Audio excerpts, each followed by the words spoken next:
is your favorite doctor, Dr. Tonia of True Health with Dr. In 600 meters, turn right onto Central Avenue.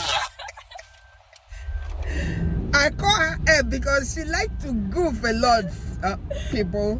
It's not as if my daughter is an Eb. Like, there's a way you to do something. She keep on doing the wrong thing. She knows she's doing the wrong thing, right? And she just wants her mom to talk. Anyways, you all are welcome today. Go past these lights. At the next set, turn right. We are driving, but you see, my phone is on the phone stand, so don't be scared for me. So, my sweet daughter, you're not an ape, okay? Mama love you, you know that. We were just goofing and I said ape. Of course, you know I didn't mean it. So let us go to our discussion. Listen, when you were in Nigeria, right? I know you used to see me go out every day and come back. Stop laughing, because everybody is just looking at you like, what's making her laugh? So,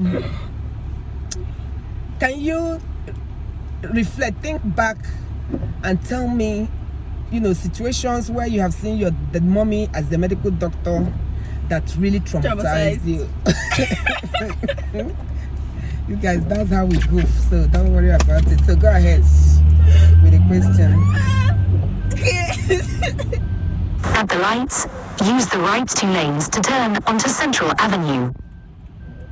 Anyways, there was one time in the night as I was with my brother.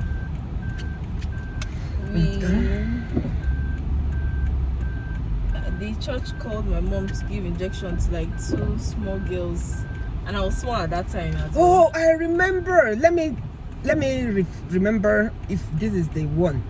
This woman is from Niger Delta or something, so she will always stay in the car park, sleep with the children in the car park, and the church actually was taking care of her and the kids, but at this time the church could not take care of them anymore, so they were urging her to find a relative. If she can't find a relative, the best thing and option for them is to go back to Niger Delta. You know, these children are girls, and she sleep anywhere in the open with them. So the church was really bothered that these kids will get into harm's way. Some people can, you know, molest them or do some nasty things to them. So in this occasion, Stay in the left 3 lanes.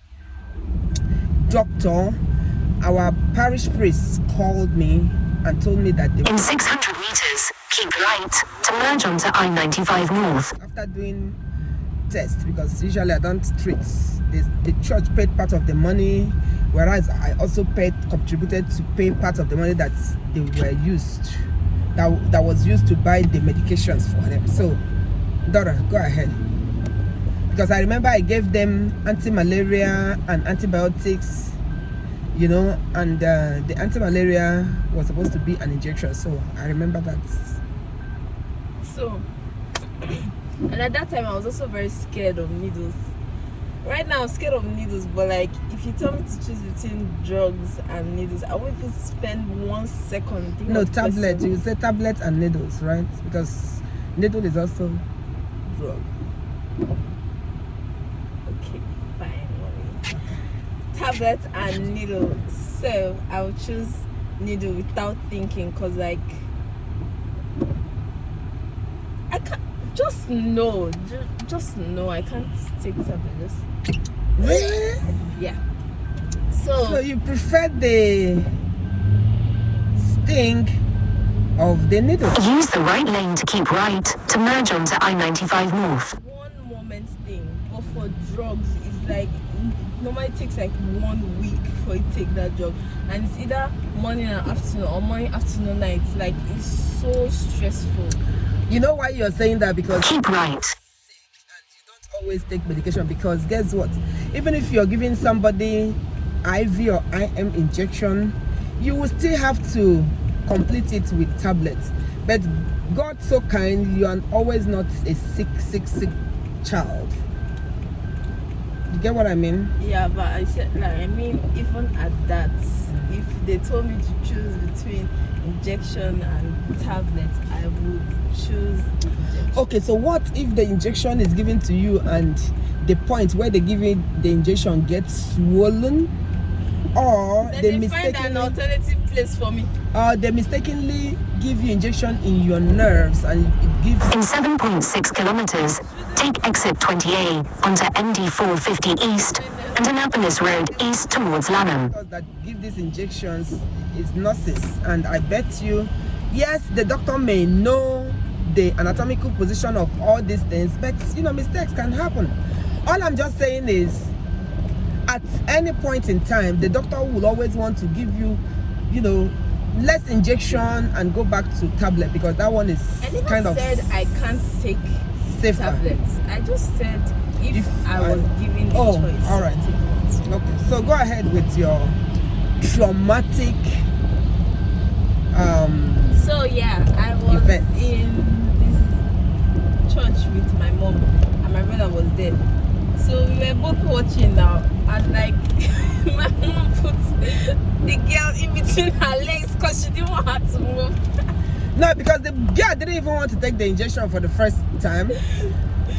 We pleaded, and then when I was about to give the injection, she was screaming and, you know, moving about. I know if we don't hold her so tight like that, that injection, you know, it is a very sharp object. It's going to, no, not even Stay in the left 3 lanes.